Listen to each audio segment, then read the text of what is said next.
YouTube, what's up? It's Nate with Runners Mobile Barbershop. We save your time by bringing the barbershop experience to you. If I just so happen to be bringing any value to you, please don't forget to like, share, subscribe. And if I'm bringing you a lot of value, hit the notification bell so you can be notified every time I drop. No gloves this appointment. I'm washing my hands, and you want to make sure you wash your hands even before you put on gloves. Got the witch hazel as always. It's going to help to clean and condition the hair and skin. Just prep the canvas and get it ready for a nice cut. I'm going to dry it off real good, just removing any excessive oils that's on the skin. Witch hazel does a great job of not over drying, but keeping the skin balanced and preventing any irritation too that can come from getting the cut. So we want to comb out our canvas. Make sure we got everything stretched out. This will be like a waiver cut. He's an ex-waver. He hasn't been taking care of his waves like that. He's just been working real stuff. I don't blame him. But he on the crown, he get a 2 open, and then around the sides, he get just a regular 2. And we have our Wahl seniors going to work here. We're gonna keep that taper low, so we're gonna be down fading today. I went ahead and did it like this, just to show y'all how I do it. I'm a big prepper. Like when it comes to cutting, I like to prep. So this is me just prepping, getting my canvas ready to cut. Go ahead and put in that ball guideline and making sure that they're nice and clean. And we're down fading because we want to preserve. Down fading, I believe, is the best way to preserve. And we're going to start off, since we went with a 2 with the grain, we're going to go a 2 against the grain, but it's going to be open. Then we're going to knock it down, all the way down to a regular 2, and we're just going to debolt. And we're going to go with the grain, and we're going to do the same. We're just going to drop down a guard, which is a 1 next, and we're gonna do the same exact thing we did with the 2. It's just repetition. That's all it is. That's all barbering is. It's repetition. We're doing the same exact thing with each guard. 2 to the 1, and then we're gonna jump to a half guard here in a minute. Still putting in a little work. That was a 1 open. That was a 1 close. Doing the same thing, and doing this down fade just helps give you a visual of where you at, because you have to visualize, if you were doing it the other way, up fading up, where your guidelines would be. So it's kind of advanced because the guidelines are not there. You have to visualize it, and you have to finesse. Now we have our half guard on. We're gonna do the same thing we did with the 2 guard, the 1 guard. We just gonna fade it up with a lever open. We're gonna come back down. We're gonna rake the claw method, smoothing it out. Same thing, no guard, lever open. Doing the same thing, just finessing that bottom, getting it as smooth as we can, nice and close. And these are my magic clips, Wahl magic clips. I know y'all seeing me. I've been using Wahl a lot lately. I just wanted to switch it up and learn a new system, learn a new clipper. And so usually I'm with my Andis Masters, which I still use, but it only assists me really when I have a cord on it. The corded master is really the best. So I'm moving on from the cordless master to the Wahl brand clippers, and that's your seniors, as you see me use, and these magic clips right here, what I'm fading with right now. We just brushing back over. I'm gonna tell y'all, definitely with this part of the head, go back over your steps. Go back over them. You might have went over it the first time and think that you got it down to that level, but I've done it plenty of times where I feel like I've done a good knockdown the first go around, and I go back and I put that 2 guard on, which we went with the grain right now, and I go with it again, and hair comes off. So you gotta get your client to hold his neck down, sit up straight and hold that neck down, so you can take care of all your levels of fading, because the levels of your fade is very important. You just being very strategic, very neat, and making sure you taking your time. Don't get in a rush. Just get better at what you're doing, get more thorough in what you're doing, and you'll be able to knock in those details faster. But first, you gotta get into them, and that's what we're doing right now. We're making sure that every level is precise. And what really helps us get there is the clipper. You gotta make sure that your blades are sharp. You gotta make sure that you're oiling your clippers, that you're cleaning your clippers, keeping them disinfected. A well maintenance machine is gonna produce the best outcome every time. And so spend time with your tools, making sure that they on the money, making sure that they're ready, so you can put in this work and actually put in details. But if you're detailing with faulty equipment, you're wasting your time. A lot of times the reason why cutters may be taking long is because the equipment is not right. And that's what I've been doing. I've been making sure that my equipment is right. I'm still adjusting to cordless clippers, not in the sense that I don't know how to cut with them, but as far as comparing them to a corded clipper, it's not the same. So whatever clipper is going to give me that quality work and and maintenance go, I can get this clipper up and running and fine tune myself. That's the type of cordless clipper I want. So we just gonna keep on pushing. We detailing the bottom part down here, and the top and the bottom of the fade is super critical. So the best advice I can give y'all is just if you're having a hard time concentrating on each level, go slower.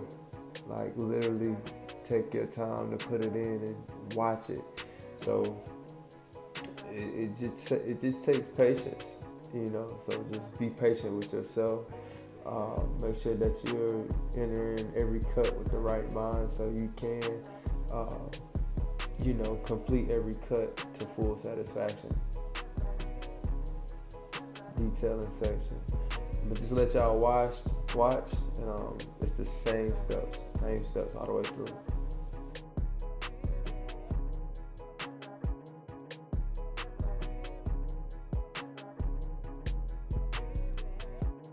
Most important part. All right, every part is the most important part. You might hear me say that for everything, but we're gonna go ahead and just do a freehand over.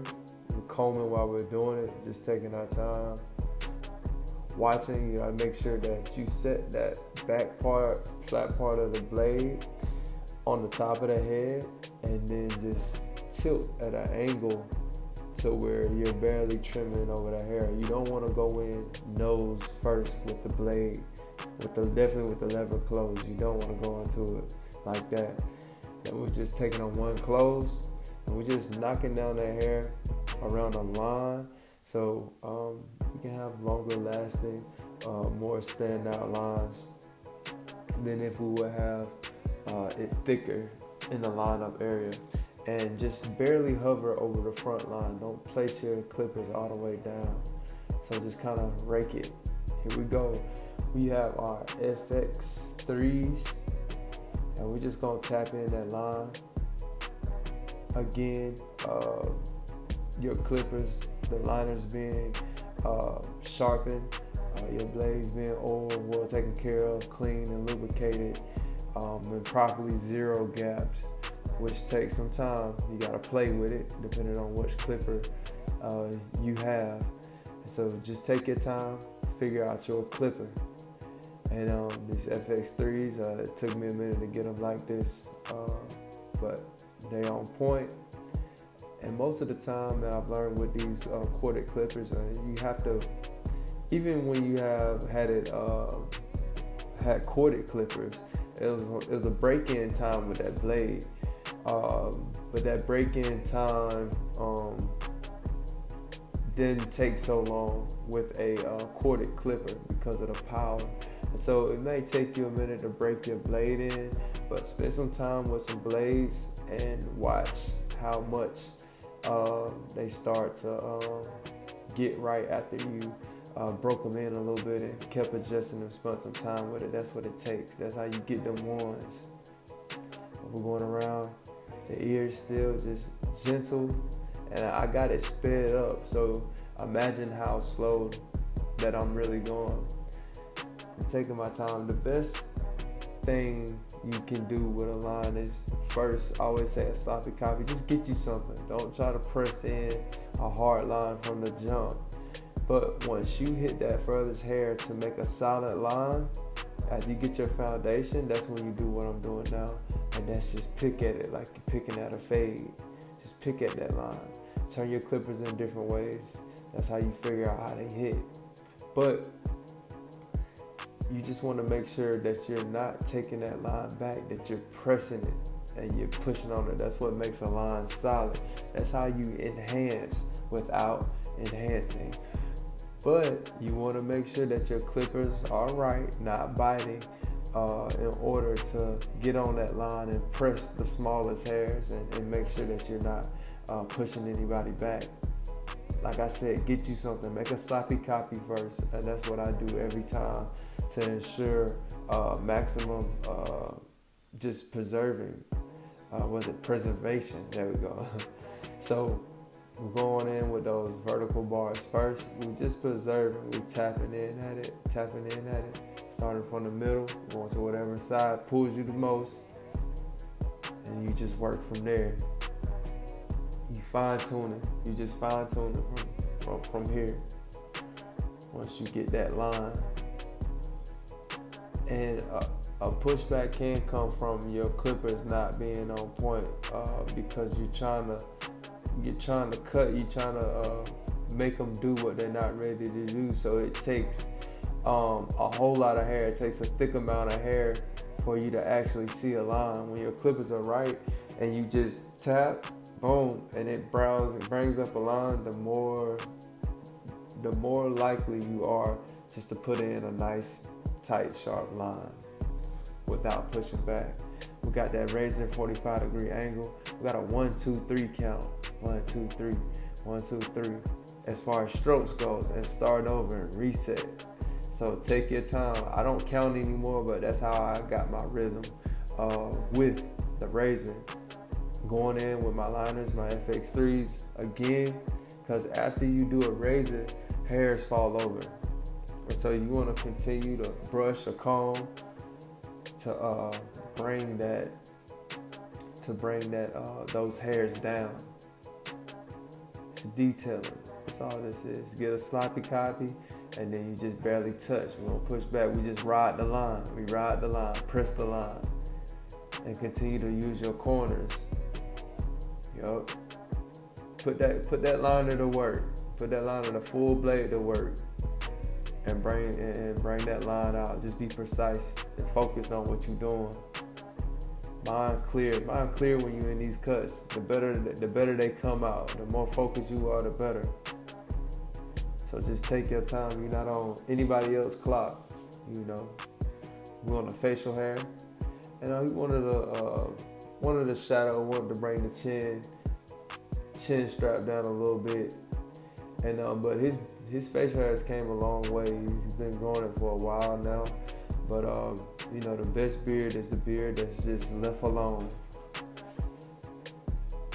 And so I say that to you guys who are trying to grow facial hair, leave it alone. If you're really trying to grow it, leave it alone. Let it do what it do. Do your treatments, do your stuff that you do.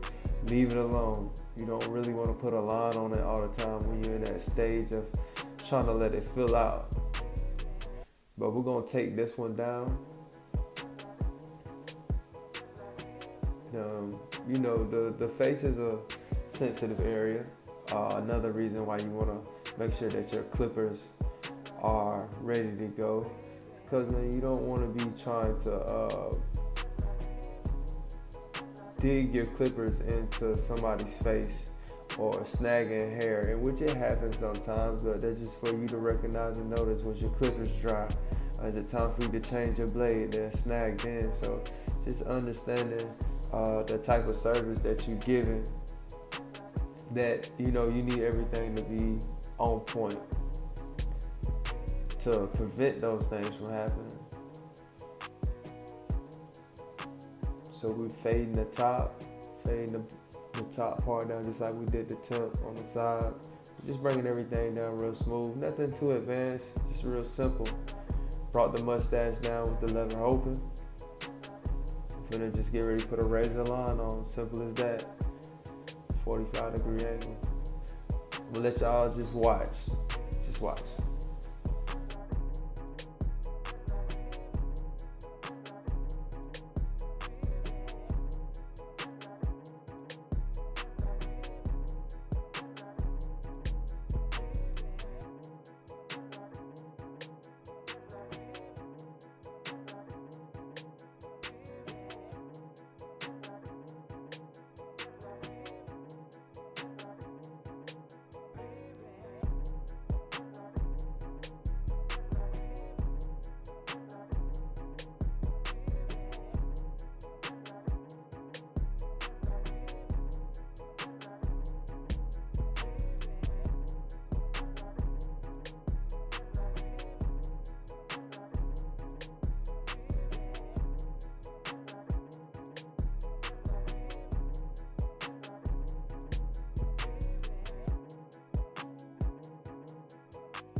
Wanted to jump in real quick and talk about the facial hair, or just the cut in general. Being a barber, you're gonna have to be comfortable with putting your hands on people. Part of that confidence comes in, are you washing your hands, keeping your hands clean, keeping your tools and implements clean. Everything that you use needs to be clean. Me personally, I wear a mask. It's very close contact when we talk about being a barber or a stylist, but that gives you the confidence to provide your service with all you got, keeping yourself clean and just really caring about your client, caring about yourself, and just pushing out the best product that you can. Pulling out those infexes, just getting that line right. Tony Miami, I never heard it put in these terms in the way he said it, but I liked it. On my channel, I always talk about like how I get in the zone when it's time for detail work. But he said the most work will be done on the finished product. That means that when he first gets in, he's being thorough, he's going through his work. But that first part of that cut is preparation. You're getting through it, you're getting something you find in your base, and then when you go through all of those steps and your product is done like this, you're doing your most work. It's when you just crafting it. Now, how many times in this video did I go over the top? It's very important that your canvas is smooth, that you got a nice lay down. It takes away from the cut when you don't cut the wild hairs down, or if you don't smooth out the fade like it needs to be. So I think this is the third time me doing this, but always push your quality. Look, guys, I can only change your outward appearance, but God, He can change you for whatever situation you got going on, whatever. He can change you from the inside and out. He can fix it. God bless. I love y'all.